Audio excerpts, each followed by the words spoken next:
자, 우리 베드로후서 1장, 우리 지난번에 읽은 이 본문 말씀을 다시 한 번 더 보겠습니다. 신약성경 385페이지, 베드로후서 1장 1절부터 3절까지 말씀, 우리 한 번 더 봉독을 하겠습니다. 자, 우리 한 절씩 우리 한번 교독을 하겠는데, 제가 먼저 1절을 먼저 봉독하겠습니다. 자, 1절. 예수 그리스도의 종이며 사도인 시몬 베드로는 우리 하나님과 구주 예수 그리스도의 의를 힘입어 동일하게 보배로운 믿음을 우리와 함께 받은 자들에게 편지하노니, 하나님과 우리 주 예수를 알므로 은혜와 평강이 너희에게 더욱 많을지어다. 우리 3절 같이 읽겠습니다. 그의 신기한 능력으로 생명과 경건에 속한 모든 것을 우리에게 주셨으니, 이는 자기의 영광과 덕으로서 우리를 부르신 이를 알므로 말미암음이라. 아멘. 우리가 지난번에 2절 말씀을 우리가 2주 전에 함께 읽었었습니다.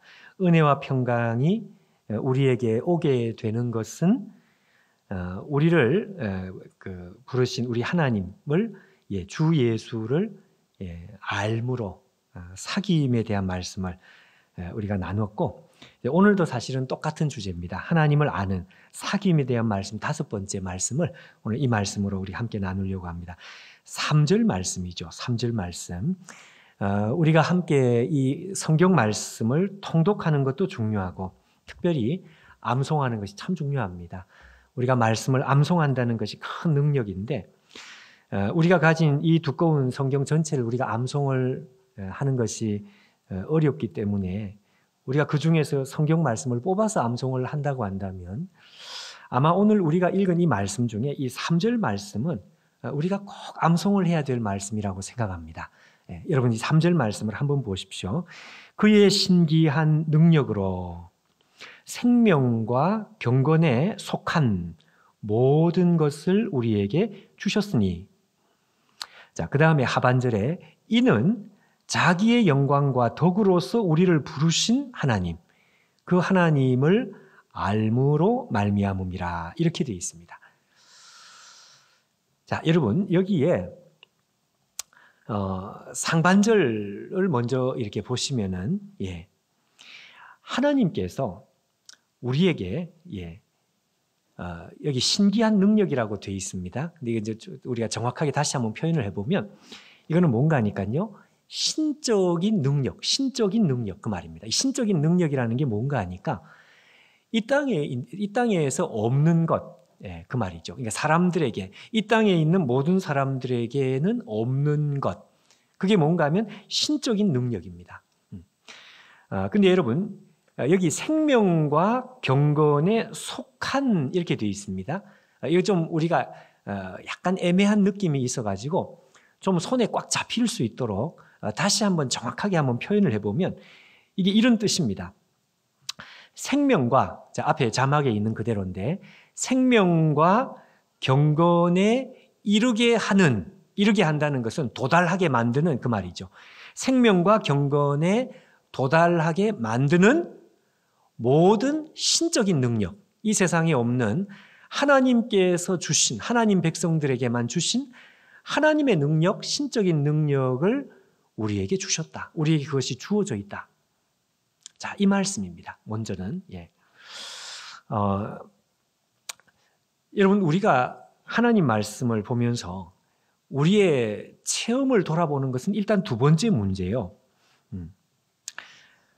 이 말씀을 우리가 먼저 믿어야만 합니다. 그렇구나, 하나님께서 우리에게 신적인 능력을 이미 주셨구나. 내가 그것을 많이 체험을 하든지 아니면 아직 제대로 체험을 못 해봤든지, 그거하고 상관없이 하나님 말씀이 우리에게 주셨다고 했으니까 주셨구나, 내가 받았구나, 이걸 믿어야 되는 거죠. 자, 근데 뭘 주셨느냐, 신적인 능력이라는 것이 뭔가 하니까, 여러분, 여기 있는 그대로입니다. 두 가지입니다. 두 가지. 자, 첫째는 생명에 이르게 하는 신적인 능력입니다. 이걸 우리에게 주셨다는 것입니다. 생명에 이르게 하는 신적인 능력. 두 번째는 경건에 이루게 하는 신적인 능력, 이 두 가지를 우리에게 주셨다는 거죠.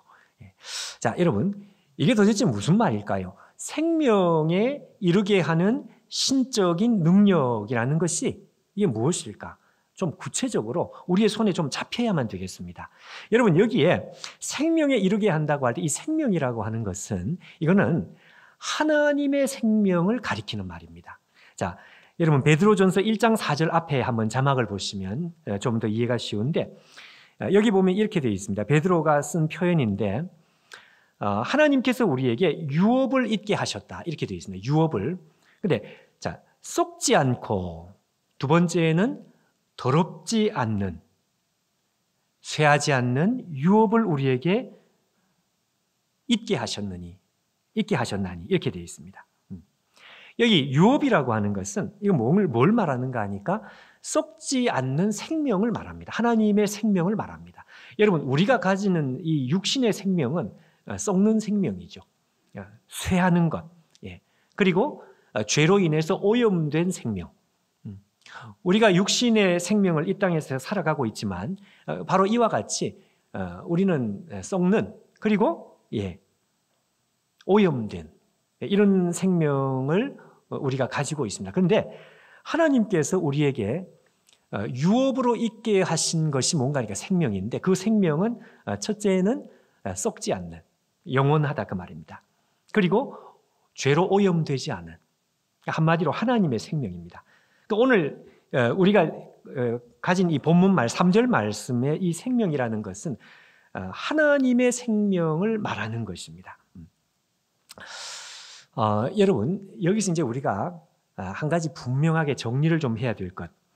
우리가 받은 구원이라고 하는 것이 도대체 뭐냐? 구원이라고 하는 것은 다른 것이 아니고요, 하나님의 생명을 우리에게 주신 것, 이게 구원입니다. 원래 내가 가지고 있는 생명은 육신의 생명인데, 그것은 앞에서 말씀한 대로 육신의 생명은 앞에서 말한 대로 썩는 생명, 오염된 생명. 근데 우리 안에 전혀 없는 생명을 하나님께서 우리에게 주신 것이다. 하나님의 생명을 우리가 받는 것이고요, 그걸 받는 것을 우리는 뭐라고 이야기를 하는가 하면 이걸 구원이라고 말을 합니다. 그래서 우리가 하나님의 생명을 받고 난 다음에 우리가 천국에 갈 때까지 이 땅에서 살아가는 삶이라고 하는 것은 뭔가 하니까요, 첫째는 우리 안에 주신 하나님의 생명이 있다고 하는 것을 첫째는 확인을 하는 시간입니다. 아, 있구나. 내 안에 원래 내 생명이 아니라 하나님의 생명이 내 속에 있는 것이구나, 이거 확인하는 것. 두 번째는 확인만 하는 게 아니고요, 이걸 실제로 누리는 것입니다. 내 생명을 누리는, 그거는 모든 사람들이 다 누리는 거죠. 안 믿는 사람들도 원래 가지고 있는 육신의 생명을 이 땅에서 누리며 사는 거죠. 근데 우리는 우리가 가진 원래 생명을 누리는 것이 아니라, 그것만이 아니라 하나님께서 주신 썩지 않는 생명, 영원한 생명, 오염되지 않는 하나님의 생명을 우리가 누리는 것입니다. 그래서 내 안에 하나님의 생명이 있구나, 그걸 확인하고 누리는 과정이 우리가 이 땅에 살아가는 삶의 과정이란 말씀이죠. 예를 하나 들어보면, 제가 이 말을 한번 분명히 했던 것 같은데, 제가 대학 다닐 때였던 기억입니다. 하도 인상적이에요. 제가 아직까지 기억이 나는 것이 한 가지 있는데, 그때 이제 학교를 다니면서 학교 안에 이제 좀 유명한 영어 특강이 이제 개설이 돼가지고, 제가 그때 영어 공부하겠다고 영어 특강을 이제 신청을 했습니다. 요즘 같이 무슨 유튜브가 있는 시대가 아니기 때문에 무조건 이제 현장에 가서 이제 유명한 강사의 강의를 이제 듣는 거죠. 영어 강의를 듣는 거죠. 그때 이제 그 당시로서는 꽤 유명한 강사가 이제 우리 학교에 이제 정기적으로 이제 몇 달 동안 와가지고 강의를 한다 그러니까 학생들이 많이 이제 신청을 했습니다. 저도 이제 거기서 이제 신청해서 강의를 듣는데, 이 강사분이 무슨 말씀을 하시는가 하면, 본인이 미국에서 유학을 하고 이제 돌아왔는데, 미국에서 아마 정치학을 하신 것 같아요. 근데 그 미국에서 유학을 하고 이제 돌아와서 열심히 영어를 가르치고 계시는데, 근데 그 유학을 하면서 돈이 없어가지고 너무너무 고생을 하셨다 이거예요. 그래서 그 학비 내는 것도 어려우니까 먹는 것도 힘들고, 특별히 차를 몰고 다녀야 되는데, 미국은 땅이 넓으니까 차가 있어야 되는데 그걸 살 여유가 없었던 거죠. 그러니까 걸어 다니기도 하고 친구 차를 얻어 타기도 하고 뭐 이렇게 하면서 근근히 이제 유학 생활을 하다가 도저히 안 돼가지고 본인이 없는 돈을 모으고 해가지고 제일 싼 중고차를 산 이야기를 하신 것입니다. 정말 겉으로 볼 때에는 제일 싼 걸 샀기 때문에 겉으로 볼 때에는 저게 과연 굴러갈까, 이제 그런 생각이 들 정도로 정말 그 차가 낡았어요. 낡을 대로 낡은 제일 싼 차, 그걸 이제 중고차 시장에 가서 이제 하나를 산 거죠. 근데 이분이 무슨 말씀을 하시는가 하니까 자기는 정말 전혀 예상을 못했는데 자기가 산 그 차를 구입한 그게 속된 말로 완전히 땡 잡았다. 이게 땡 잡았다. 왜 그런가 하니까 카센터에 가서 이게 이제 점검을 받는데 그 카센터 이제 그 기술자가 말이죠. 야, 당신 완전히 땡 잡았다. 왜 그런가 하니까 껍데기는 정말 쓰러지기 일보 직전인 거예요. 정말로 많이 낡아가지고 보기가 민망할 정도로. 근데 그 전에 주인이 왜 그랬는지는 모르겠지만 여하튼 그 전에 있는 주인도 누군지는 모르겠죠. 근데 그 주인이 이 차를 팔기 직전에 그 엔진을 최신식 벤츠 엔진으로 이걸 바꿔놨다는 거죠. 그러니까 껍데기는 이 차가 이 완전히 껍데기는 폐차 일보 직전인데 그 안에 이 엔진이 최신식 벤츠 엔진을 해가지고 그렇게 해가지고 다니다가 이걸 이제 파는 거고, 정말 세상 말로 재수 좋게 샀는데 아니 세상에 쓰러질 것 같은 차가 아니라 얼마나 힘이 좋은지 이 차가 그 얘기를 하시는 거예요. 제가 그 얘기를 들으면서 참 인상적이었습니다. 아, 그렇구나. 우리가 하나님 앞에 받은 구원이라는 게 바로 저런 것이구나. 여러분 고린도후서에 그 유명한 말씀이 있습니다. 우리의 겉사람은 후패하나 그 다음 뭡니까? 우리의 속은 날로 새롭도다 그랬다고요. 그러니까 우리가 하나님 앞에 구원을 받은 것도 마찬가지다 이거죠. 우리가 이 세상 모든 사람들과 똑같이 우리는 육신을 가지고 있는 존재인데 이 육신은 죄로 오염된 본성이기 때문에 우리는 여러분 몇 년의 시간을 살면 죽음 앞에 우리는 쓰러져야 되고 우리는 질병에 노출되어 있고 그런 연약한 육신입니다. 그런데 하나님께서 이 쓰러질 수밖에 없는 정말 이 연약한 육신, 자동차로 말하면 새 차가 아닌 그런 이 연약한 육신, 여기에다가 세상에 벤츠 엔진 정도가 아니고요.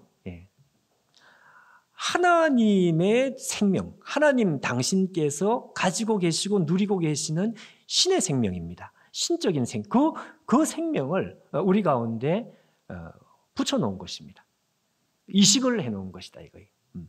그게 여러분 정확하게 우리가 받은 구원입니다. 우리는 그런 구원을 받았습니다. 여러분 만약에 노안으로 사망 직전에 있는 그 노인이 폐 때문에 사망 직전에 있는 사람이 있다고 여러분 한번 상상해 보십시오. 근데 폐 때문에 사망 직전에 있는 이 노인이 갑자기 20대 청년의 폐로 만약에 교체되어 가지고 아무리 뛰고 달려도 지치지 않는다면 여러분 이건 놀라운 것이죠. 근데 우리는 마치 그와 같은, 아니 그 정도가 아니라 이 썩을 육신에 말이죠. 썩지 않는 하나님의 생명이 우리 가운데 장착이 되었습니다. 자, 바로 이 진리를 우리 주님께서 제일 정확하게 표현하신 그 표현이 유명한 요한복음 11장 25절 26절 우리가 잘 아는 말씀. 예수께서 이르시되 나는 부활이요 생명이니 나를 믿는 자는 죽어도 살겠고 무릇 살아서 나를 믿는 자는 영원히 죽지 아니하리라. 여러분 우리의 육신이 죽음을 맛보지 않는다 그런 뜻이 아니죠. 그런 뜻이 아니고요. 육신에 원래 가졌던 엔진을 말하는 것이 아닙니다. 원래 가졌던 육신의 엔진은 반드시 꺼지게 되어 있습니다. 한 번 죽는 것은 사람에게 정하신 것이요. 우리의 육신의 엔진은 죽음 앞에 우리가 쓰러지게 되어 있습니다. 그런데 문제는 하나님께서 그리스도 때문에 우리 안에 장착을 시켜 놓으신 하나님의 생명이 있단 말이에요. 근데 이 생명은 너무 놀라워요. 죽지 않습니다. 하나님께서 죽을 수 없는 것처럼 우리도 죽지 않습니다. 육신의 죽음이라는 것이 우리 안에 있는 이 하나님의 엔진, 하나님의 생명을 멈추게 할 수가 없다 이것이죠. 예수님 말씀이 그 말씀입니다. 그래서 여러분, 우리가 예수 그리스도를 믿고 세례를 받고 우리가 주님을 영접하고 난 다음에 우리가 예수님을 잘 믿게 되면 어떻게 될까요?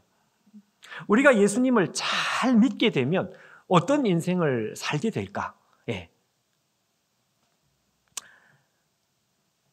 어떤 인생을 살게 될까요? 우리 안에 장착해 놓으신, 우리 안에 심어 놓으신 하나님의 생명, 그 하나님의 생명이 우리를 통해서 마음껏 드러나게 될 것입니다. 마치 말씀한 대로 정말 그 노인의 폐가, 노인의 심장이 20대의 청년의 심장으로 이식이 된 것과 같이 우리가 예수님을 잘 믿으면 우리가 사는데 하나님의 생명이 말이죠, 우리 가운데 막 그냥 뿜어져 나오는 이런 일이 우리 가운데 일어난다는 것이죠. 우리가 예수님을 더 잘 믿으면 더 많이 나타나겠죠. 예수님을 더 잘 믿고 더 우리가 하나님 말씀대로 살려고, 주님과 함께 동행, 그렇게 살려고 노력을 하면 노력할수록 우리 안에 하나님의 생명의 그 능력이 더 많이 그렇게 풍성하게 우리가 살아가게 될 것입니다. 자, 여러분, 우리가 여기서 한 가지 꼭 기억을 해야 될 것이, 생명이라는 것이 절대로 같은 것이 아니다. 여러분, 이거 우리가 기억해야 되겠습니다. 생명이라는 것은 말이 똑같은 것이지, 근데 절대로 여러분, 생명은 같은 것이 아니다. 예를 들면 저희 집에 정확하게 몇 년인지 모르겠는데 이제 한 15년이 가까이 되는 강아지가 한 마리 있습니다.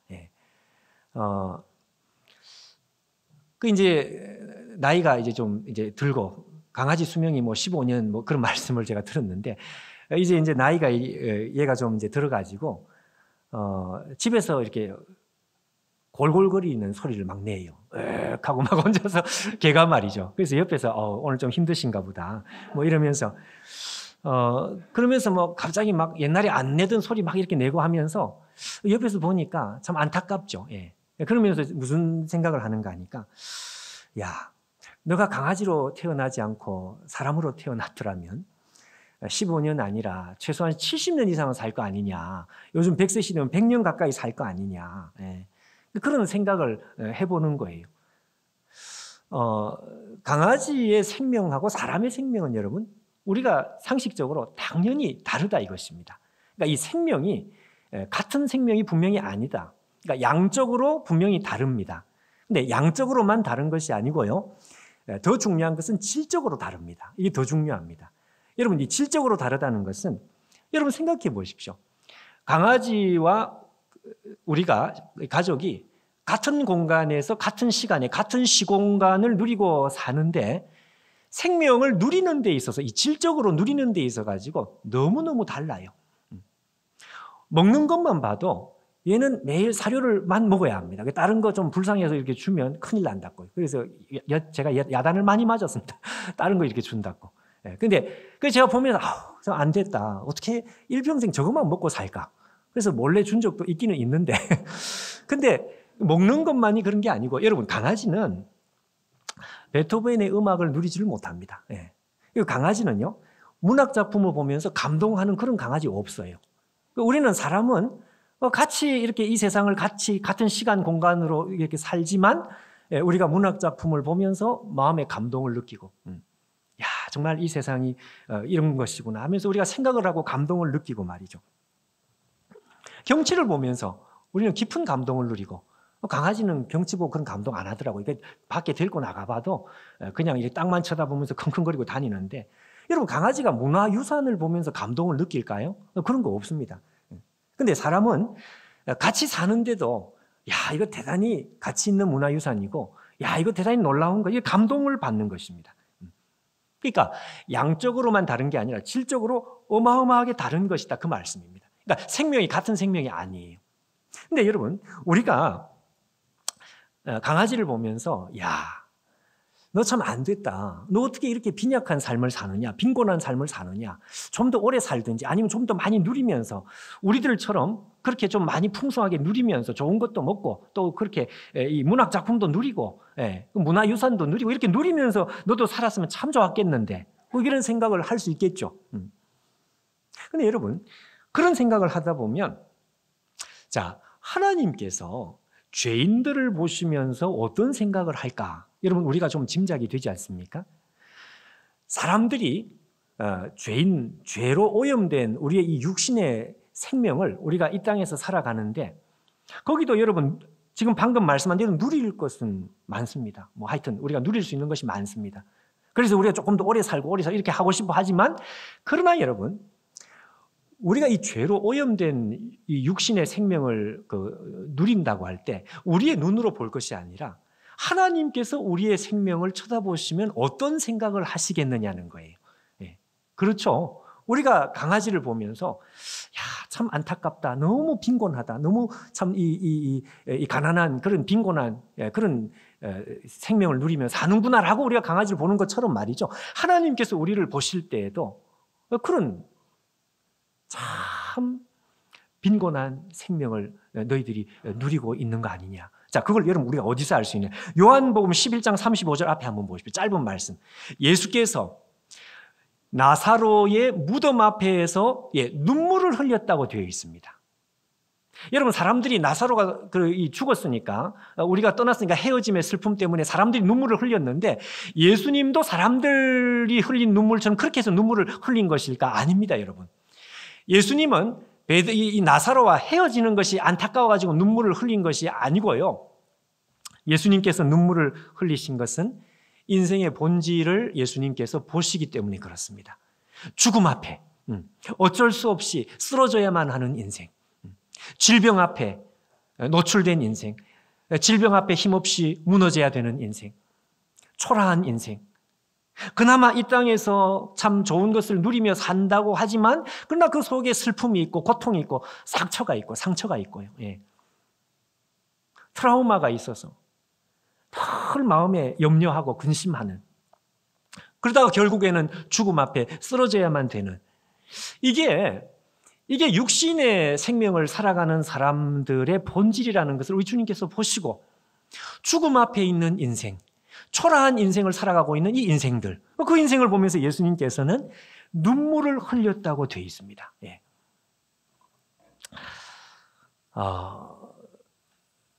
그래서 여러분, 이 예수님의 이 관점을 우리가 조금 생각을 해보면 제가 이런 글을 본 적이 있습니다. 이주헌이라고 하는 유명한 미술평론가, 이분이 책을 참 많이 썼더라고요. 근데 이분이 제가 이런 말을 하는 글을 제가 본 적이 있습니다. 뭐라고 하시는가 하니까 자기가 죽음에 대해서 늘 공포를 가졌다는, 여러분 우리가 다 죽음에 대해서 공포를 가지고 있습니다. 그렇게 죽음에 대한 공포 없는 사람이 없어요. 다 두려움을 가지고 있단 말이에요. 그러니까 자기도 죽음에 대해서 공포를 가지고 있었는데 근데 어느 순간에 말이죠, 죽음에 대해서 가지는 공포하고 똑같은 공포를 삶에 대해서 느끼게 되었다, 그 말을 했습니다. 무슨 말인지 아시겠습니까? 죽는 게 공포스럽다 라고만 생각을 했는데 쉽게 말하면 사는 게 참 공포스럽구나. 그러니까 인생이 힘드니까. 만약에 이렇게 고통스럽고 힘든 인생이 만약 영원히 계속된다면, 그 생각을 했더니 그게 그렇게 공포스럽게 느껴지더라는 것입니다. 여러분, 질병으로 고통하는 사람이 이 고통을 영원히 계속돼 갈수록 더 그 공포스러운 일 아니겠습니까? 그래서 여러분, 안 믿는 사람들이 쓴 글들을 보면서 제가 무슨 생각을 하는가 하니까 그분들이 하는 말 중에 죽음이라는 게 참 축복이다. 여러분, 지금 빨리 죽자는 말을 하려고 하는 게 아니라 우리의 생명이라는 것이 이게 같은 생명이 아니다, 그 말씀이죠. 같은 생명이 아니다. 강아지가 누리는 생명이 사람과 누리는 생명이 다른 것처럼 여러분, 우리가 누리는 생명하고 하나님께서 누리는 생명, 이걸 너무너무 다른 것, 하늘과 땅의 차이가 있는 것. 그러니까 하나님께서 죄인들이 이 땅에서 살아가고 있는 그 생명을 보면서 눈물을 흘리셨다는 것이 여러분 우리가 이해가 되지 않습니까? 자, 그런데 오늘 성경은 우리에게 무슨 말씀을 하는가 하니까요.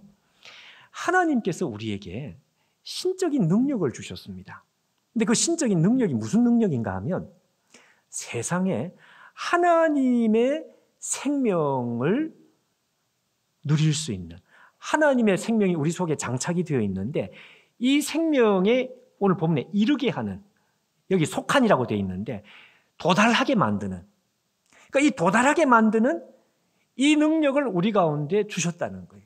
그러니까 세상 사람들은 꿈꿀 수 없는 신적인 능력이라고 그랬으니까 세상 사람들은 이런 거 모릅니다, 여러분. 근데 하나님께서 우리에게 이걸 주셨다는 거예요. 이게 얼마나 여러분 놀라운 소식인가요?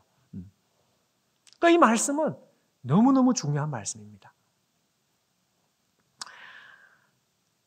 생명에 이르게 하는 모든 신적인 능력을 우리에게 주셨으니 우리가 이 말씀을 믿어야죠. 자, 두 번째는요, 이것만 있는 게 아니고 두 번째는 자, 더 놀라운 거, 경건에 이르게 하는 모든 신적 능력입니다. 이게 무슨 말일까? 여러분, 여기 경건이라는 말이 이게 쉬운 것 같은데 참 어렵습니다. 이 경건이라는 말.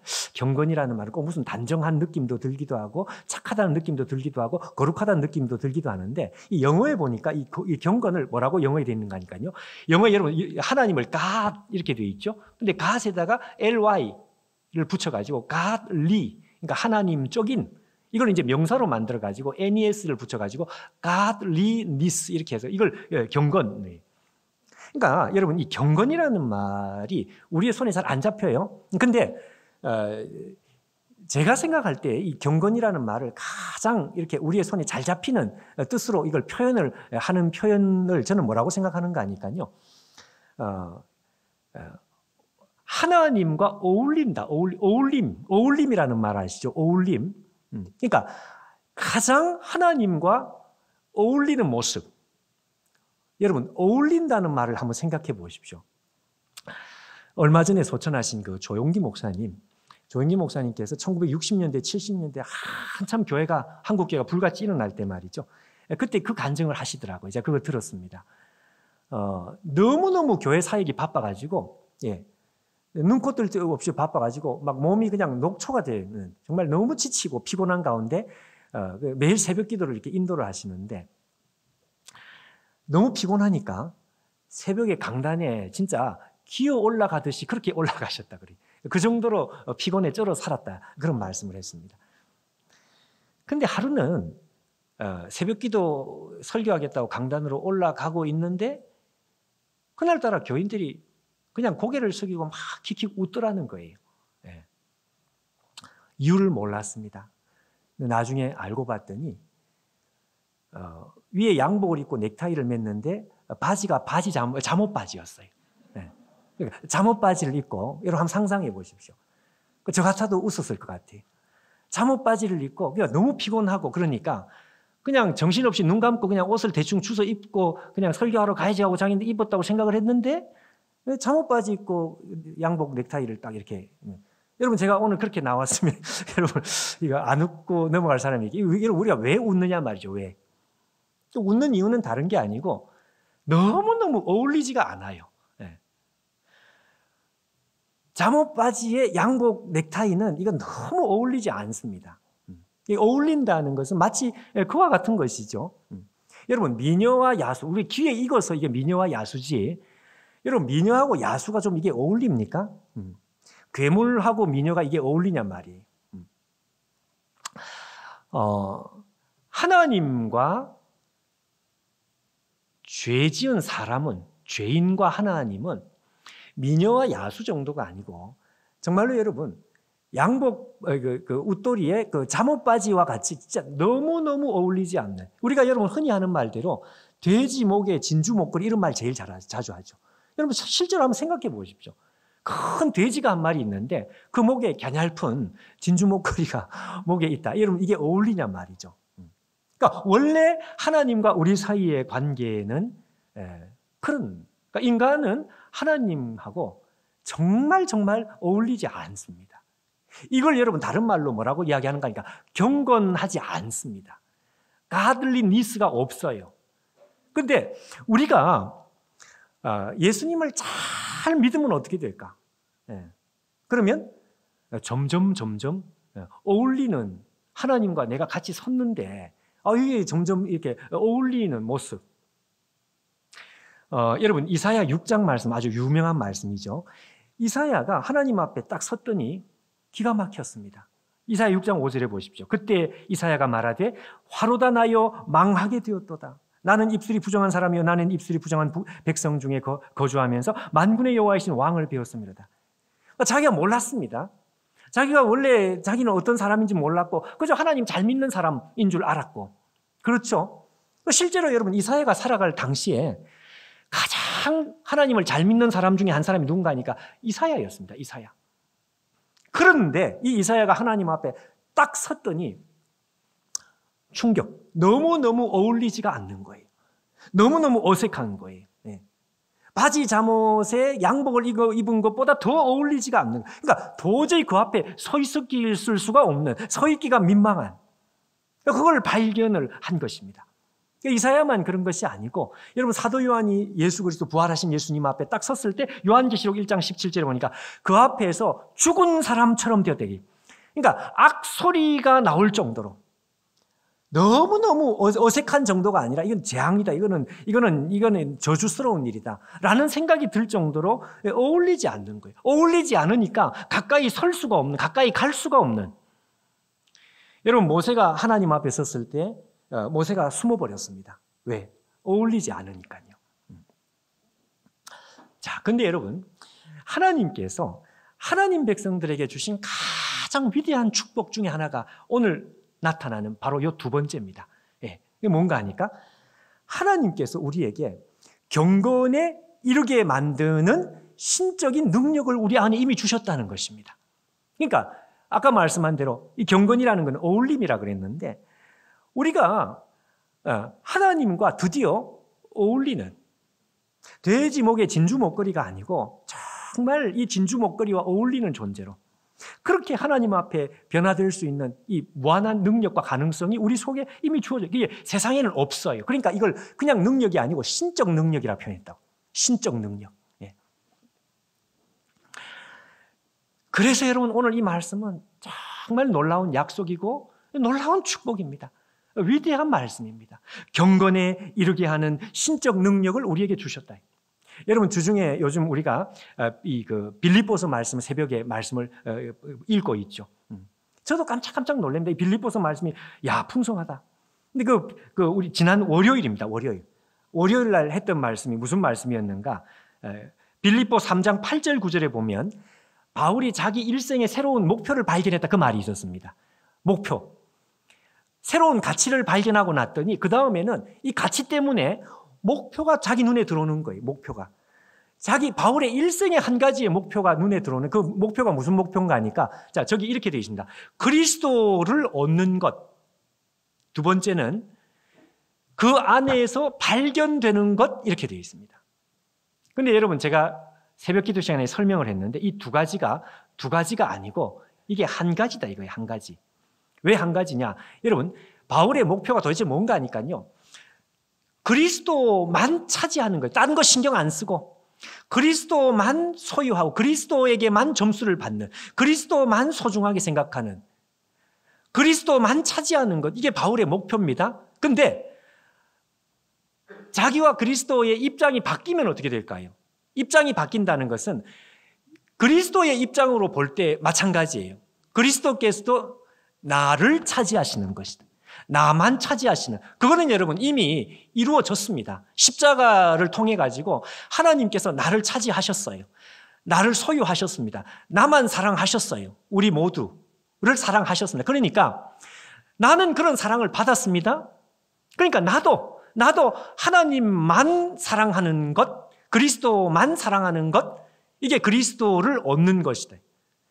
그러니까 이걸 바울이 자기 인생의 목표가 되다 보니까 여기 뭐라고 되어 있는가 하니까, 하나님은 나를 완전히 차지하시고 소유해서 하나님 나를 사랑하셔요. 그러니까 거기에 어울리는 삶을 살고 싶다는 것입니다. 이게 바로 뭔가 하니까 그 안에서 발견되려 함이니, 내가 하나님을 소유했고 하나님도 나를 소유하는, 거기에 어울리는 삶을 살고 싶은데 그게 뭔가 하니까 그 안에서 발견되려 함이니. 그러니까 그리스도가 없이는 어떤 시간도, 어떤 공간도, 어떤 영역도 존재할 수 없다는 것이죠. 내가 공부하는 영역, 내가 직장 생활하는 영역, 내가 연애하는, 내가 강의하는 영역, 이 모든 영역 속에 그리스도가 그 자리를 다 차지해서 그리스도와 상관없이 내가 이 세상을 살아가는 영역은 하나도 없어야 돼요. 이게 바울의 목표였단 말이죠. 제가 이 얘기를 왜 하느냐? 여러분, 바울이 이렇게 목표를 가지고 있는데 이 바울의 목표가 가능할까요? 오늘 성경, 우리의 본문, 오늘 말씀은 그것을 확실하게 말씀합니다. 가능하다, 이거예요. 가능하다. 바울이 가지고 있었던 이 목표는 반드시 가능하다. 왜? 오늘 성경 그대로입니다. 어울리는, 바울은 어울리는 삶을 살고 싶었습니다. 내가 하나님의 사랑을 받은 사람다운 어울리는 삶. 근데 오늘 뭐라고 되어 있는가 하니까 경건에 이르게 하는, 경건에 도달하게 만드는, 하나님을 사랑하는, 사랑을 받은 사람에 어울리는, 이 경건이라 그랬으니까 거기에 어울리는 삶을 살아갈 수 있는 신적인 능력을 우리 가운데 주셨다. 이거예요. 주셨다. 그러니까 바울이 제시했던 그 목표에 대해서 오늘 베드로는 뭐라고 말씀하는가 하니까 예스, 그 목표가 우리 가운데 가능하다. 그러니까 여러분 이 말씀을 외워야죠. 너무너무 중요한 말씀이죠. 자, 근데 여러분 오늘 마지막으로 가장 중요한 것이 뭔가 하니까요. 이렇게 생명의 도달, 하나님의 생명을 누리게 만드는 이 신적 능력, 하나님과 어울리는 변화를 만들어내는 이 신적 능력, 이게 우리 가운데 이 신적 능력이 이미 주어졌는데 어떻게 하면 이 신적 능력을 우리가 사용할 수 있을까? 어떻게 하면 이 일이 이루어질 수 있을까? 어떻게 하면 생명에 도달하는 능력이 나올 수 있을까? 하나님의 생명이 내 안에서 나타날, 어떻게 하면 하나님과 어울리는 모습으로 내가 변화되어 나타날 수 있을까? 모든 신적인 능력을 주셨다 그랬으니까 그 주신 생명의 능력이 내 안에서 어떻게 하면 나타날 수 있을까? 여러분 오늘 요지는 바로 여기에 있습니다. 뭐라고 되어 있느냐? 하반절에 이렇게 되어 있죠. 이는 이 일이 어떻게 도대체 가능하냐? 이는 자기의 영광과 덕으로서 우리를 부르신 하나님, 그 하나님을 뭐라고 되어 있습니까? 알므로. 우리가 오늘까지 5번째 강조하는 것처럼 하나님과의 사귐을 통해 가지고 이 신적 능력이 우리 가운데 드러나는 거예요. 그러니까 여러분, 이걸 우리가 강조하지 않을 수가 있겠느냐는 거죠. 강조하고 또 강조하고 아무리 강조를 해도 지나치지 않는 하나님과 교제를 통해서, 그러니까 우리가 하나님과 교제가 되지 않으면, 하나님과의 이 사귐이라는 것이 일어나지 않으면 우리 안에 주신 모든 신적인 능력은 그냥 주신 것으로만 존재하지 우리가 그것을 누리지 못합니다. 아무 상관없이 안 믿는 사람하고 똑같이 살아갈 수밖에 없다는 것이죠. 자, 여러분, 하나님과의 사귐이라고 하는 것이 결국은 핵심입니다. 핵심. 오늘 우리가 한 가지, 시간상 거두절미하고 우리가 한 가지만 한번 구체적으로 한번 적용을 한번 해봐요. 여러분, 우리가 하나님과의 사귐이 일어나면 이 하나님의 신적인 능력이 우리 가운데 반드시 나타난다 그랬는데, 여러분 우리 안에 하나님과의 사귐을 가장 강력하게 경험할 수 있는 방법이 뭘까요? 또 가장 기본적으로 경험할 수 있는 방법이 뭘까요? 하나님과의 사귀는 방법은 굉장히 많습니다. 우리의 삶의 전체가 다 하나님과 사귈 수 있는 방법입니다. 그런데 가장 강력하고 그리고 가장 기본적으로 하나님과 우리가 사귐을 할 수 있는, 교제할 수 있는 가장 중요한 방법이 뭔가 하니까 기도라, 기도. 기도죠. 근데 기도 중에서 말이죠, 소리를 내가지고 통성으로 우리의 말로서 우리의 귀로 들을 수 있는 언어를 가지고 우리가 소위 말하는 통성기도입니다. 통성기, 소리를 내어서 내 소리가 내 귀에 들리도록 소리를 내어서 통성기도하는 이게 가장 강력한 사귐의 방법이에요. 방법. 그걸 여러분 우리가 오늘 꼭 한 가지 적용을 하고 기억을 했으면 좋겠습니다. 요즘 우리가 새벽기도 시간에 말이죠, 현장에 늘 꾸준히 이렇게 우리 성도님들 함께 하시고, 그리고 또 우리 온라인으로도 많은 분들 함께 하시는데, 지난주부터 이제 제가 좀 결심을 하고 이 통성기도 시간을 조금 늘렸습니다. 왜냐하면 이제 개인 기도 시간이 부족할까 싶어가지고 했다가 좀 바꿔가지고 통성기도 보통은 우리가 같이 기도합시다 이러고 이제 기도하다가 한 3분 정도 이렇게 하고 다시 이제 다른 기도 제목으로 기도 이렇게 했는데요. 그렇게 안 하고 기도합시다 하면 이제 5분 아니 10분 이렇게 이제 한번 쭉 이렇게 좀. 제가 여러분 이제 다른 교회 이렇게 집회를 하든지 이렇게 가서 제가 일부러 한번 시간을 한번 재봤습니다. 거의 대부분 3분이에요. 진짜 한번 재봤습니다. 어떤 데는 3분도 안 되더라고요. 기도합시다. 그런데 기도 시간이, 근데 기도하는 소리가 나오다가 한 1분 있으니까 소리가 없어져요. 근데 제가 지난주에 참 감사했던 거 하나 있습니다. 아니, 우리 교회 교인들은 일부러 무슨 훈련을 한 것도 아닌 것 같은데 적어도 현장에서, 온라인은 제가 확인을 할 수가 없으니까 현장에 나온 분들하고 우리 기도를 하니까요. 어떻게 이렇게 잘 따라오시는지. 한 5분 이상, 10분 이상 쭉 이렇게 기도를 하는데 소리가 끊어지지를 않아요. 그냥 와글와글와글한 기도 소리가 그냥 거기에 묻혀가지고 저도 기도에 집중이 되고 이제 이렇게 되더라고요. 그래서 이제 한 번 기도하고 두 번 이렇게 하니까 그날 30분 정도 통성 기도가 되는데 여러분 이 통성 기도라는 것이 참 중요합니다.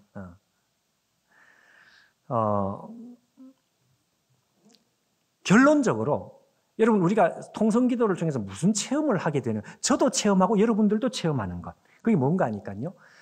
우리에게 막 이렇게 덕지덕지 붙어 있는 많은 염려들, 그리고 수많은 잡된 생각들, 수많은 상처들, 많은 고민들, 이거 여러분 떼내려고 해서 이게 떨어지느냐? 안 떨어진단 말이에요. 그런데 여러분 이 통성 기도 속에 우리가 하나님 앞에 우리가 소리를 내어서 기도에 집중을 하는 이 시간을 가질 때 그때 무슨 일이 일어나는가 하니까 이게 툭툭 떨어지는 거예요. 내가 떨어지려고 이렇게 몸부림쳐도 안 떨어졌는데, 근데 나도 모르는 사이 이게 막 떨어지는 역사가 이거 경험을 하는 거죠. 지난주에도 저도 그런 경험을 하고 이거 더 해야 돼. 20분 아니야 30분 이게 더 교인들하고 더 많이 해야 돼. 자, 왜 그럴까요, 여러분? 왜 우리가 소리를 내어서 우리가 기도를 할 때 이게 왜 하나님과 사귀는 가장 강력한 힘이 되는 이유가 도대체 뭘까요? 그 이유는 여러분 다른 것이 아니고요. 우리의 마음을 실을 수 있기 때문에 그렇습니다. 여러분 마음을 싣는다는 거 아시죠? 마음을 싣는다. 여러분 우리가 다른 사람을 만날 때 마음을 실어서 대화를 나누면 짧은 대화를 나누어도 그 대화는 참 인상적이고 평생 잊혀지지 않습니다. 저 역시 마찬가지로 한 번 만났는데 짧은 시간 만났는데 마음을 열고 나눈 대화, 그리고 그 마음이 실려서 나누었던 그 말들, 그거 여러분 잊혀지지 않습니다.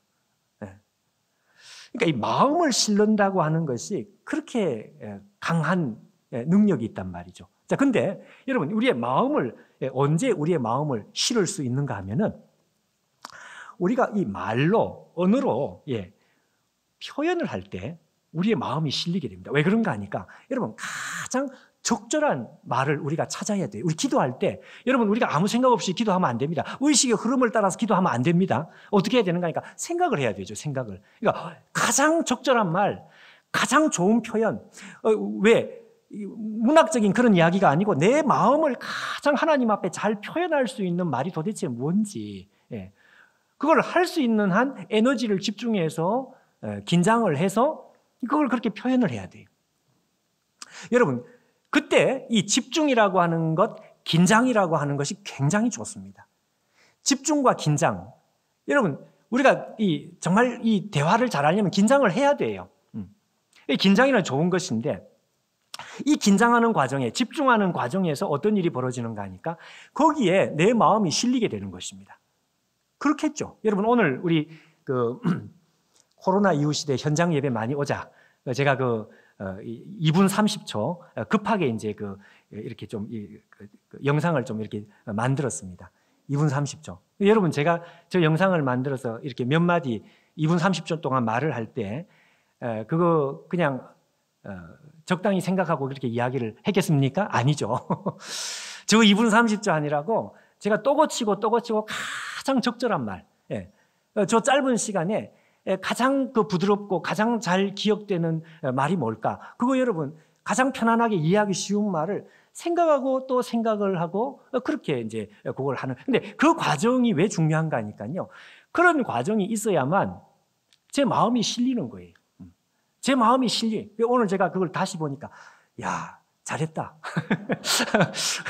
몇 마디 아주 정확하게 표현 잘했다. 예.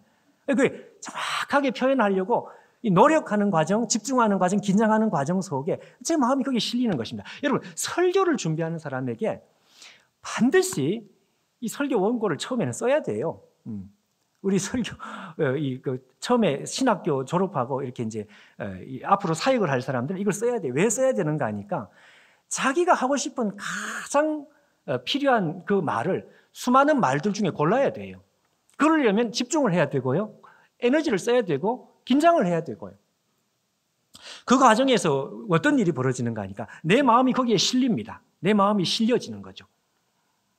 여러분, 우리가 소리를 내어서 통성기도를 하는 것이 왜 중요한가 하니까 가장 하나님 앞에, 여러분 하나님 앞에 우리가 좀 긴장을 해야 되지 않겠습니까? 거룩하신 하나님 앞에. 그걸 긴장하면서 내가 해야 될 아무 생각이나 말하는 것이 아니라 가장 좋은 말 하나님 앞에서 그 생각을 하는, 집중하는 가운데 내 마음이 거기에 실려요. 내 마음이 실리는 가운데 하나님과 통해지는 역사, 우리가 소통이라는 말을 하는 것처럼 통할 통자, 통해지는 역사가 나타나게 돼요. 왜냐하면 마음이 실리니까요. 마음이 실리면 통해지게 되는 것입니다. 그리고 잡생각이 붙을 수가 없고, 그렇게 해서 하나님과의 사귐이 제대로 일어나기 시작을 할 때, 그때에 그 바닷가에 그 바위에 이렇게 막 덕지덕지 붙어 있는 그 해산물들, 그거 여러분 손을 안 떼지는데, 그런 것들이 막 여러분 우리 가운데 툭툭 떨어지는, 기도하는 가운데 툭툭 떨어지는 이런 일들이 우리 가운데 있더란 말이죠. 그래서 지난주에 저는 기도 시간을 이렇게 보내면서 오늘 이 말씀은 우리 가운데 제일 먼저는 이렇게 체험을 해야 되는구나. 하나님과의 사귐을 우리가 체험하면서 그렇구나. 생명, 하나님의 생명을 우리가 이렇게 체험해야 되는구나. 그리고 하나님과의 어울리는 경건의 변화가 우리 가운데 이렇게 와야 되는 것이구나. 여러분, 오늘 성경에 뭐라고 되어 있느냐? 하나님을 뭐라고 표현하는가 하니까요. 우리를 하나님의 영광과 덕으로 부르신 하나님, 이렇게 되어 있습니다. 여러분, 군대에서 사단장이 제일 높습니다. 대대장, 그 다음에 연대장. 군대에서 사단장은 신적 존재입니다. 신적, 쳐다보지도 못하는. 2스타, 3스타, 사단장. 여러분, 사단장이 누군가를 불렀습니다. 그 사단장이 부른 것은 그 계급이 영광이니까 거기에 누가 거역할 수 없습니다. 그게 뭔가니까 영광이란 말이에요. 자, 근데 영광만 있는 것이 아니고 그 사단장이 이 세상에서 정말 말 그대로 완벽한, 완전한 인품, 완전한 성품을 가진 사람이라면 더 대단한 것이겠죠. 근데 무슨 이야기냐? 하나님께서 사람을 부를 때 하나님은 더 이상 높을 수 없는 하나님의 영광입니다. 영광. 두 번째는 완전한 덕입니다. 그래서 여기서 우리를 당신의 영광과 덕으로 부르신 그 놀라우신 하나님. 그 말입니다. 그 말. 그 하나님과 우리가 사귐의 역사가 기도를 통해서, 통성기도를 통해서 일어난다면 우리 안에 이런 일이 일어나지 않겠느냐. 하나님의 생명이 우리 안에 누려지지 않겠느냐. 하나님과 어울리는 변화의 역사 우리 안에 나타나지 않겠느냐. 우리 안에 붙어있는 모든 염려와 근심과 상처와 트라우마 이런 것들이 툭툭 떨어지는 역사가 우리 속에 일어나지 않겠느냐.